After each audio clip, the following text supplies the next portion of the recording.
It was very draining. And to tell you the truth, I always, I never, I always didn't despise Democrats as I do now. And I'll tell you how this happened. The day that my daughter was murdered, I had a Trump 2020 shirt on, and they started attacking me, if you could believe it. The left, the Democrats, started saying I deserved it, that my daughter was shot because I had a Trump 2020 shirt on, and that was okay. I was able to take it. But then, before my daughter was even murdered and buried, the left started attacking the Second Amendment, blaming the Second Amendment, didn't even look into any of the facts. And I'm a facts guy, Laura. I wanted to look into what happened. And I did. And when I looked into what happened, it made me angry. And who was there to help me? One person, Senator Scott, came and helped me, a Republican. And that's when I said in my speech also, Donald Trump, President Trump, called me to the White House where we sat down and we discussed what went wrong in Parkland, the policies that were in place. And I never knew he was going to follow through on everything, but he did. He opened that Federal School Safety Commission. The guy listened to me, and he did everything he said he was going to do. And he really, it meant a lot to me and to other Parkland families. And kids are safer without those Obama-Biden policies. And he's just a really good guy.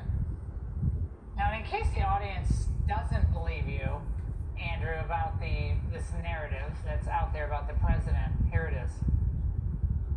It is pretty clear there's a profound empathy and decency gap between President Trump and Joe Biden. We've seen him act cruel. We've seen his lack of empathy. Presidents in the past, Republican and Democrat, they've all been capable of great empathy. That is just something that this president is wholly incapable and uninterested in doing.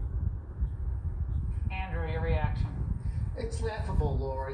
I know the guy personally. He sends me personal messages ever so often. Just last week in a press conference, he mentioned Meadows' name. The world is on his shoulders. He's getting attacked day in and day out, and he mentions my daughter's name out of the blue in a press conference. He means well. He puts the country first. He did everything he could to make our children safe in that federal school commission. And I respect him, and I'd do anything for him to get reelected. And what else Democrats, what's the problem with Democrats is they're even looking to remove school resource officers. They don't look to back the police. They're looking to defund them. In these times, we need to help the police officers. They need our support. Andrew, that's a really good point, and I had not focused on that. The school safety officers. Could you imagine? It was bad enough at Parkland. You had someone who didn't go into the building, and it was controversial to talk about it. We don't have to get into that, but the idea of not having anyone there and It's then terrible. defunding the. We did so much research, okay? Then Governor Scott did what he always does. He did the right thing, Rick. He opened a commission, and he put a commission in place in the state of Florida to look into all the failures that happened in Stoneman Douglas. And what makes Florida different than other states, we made it a law. We passed a bill, Laura, in the state of Florida that it's mandatory to have police officers in schools. So any of these liberal loon counties where you got these people running the school districts that thinks it's a good idea to remove police officers from schools, it can't happen in Florida because of the bill we passed.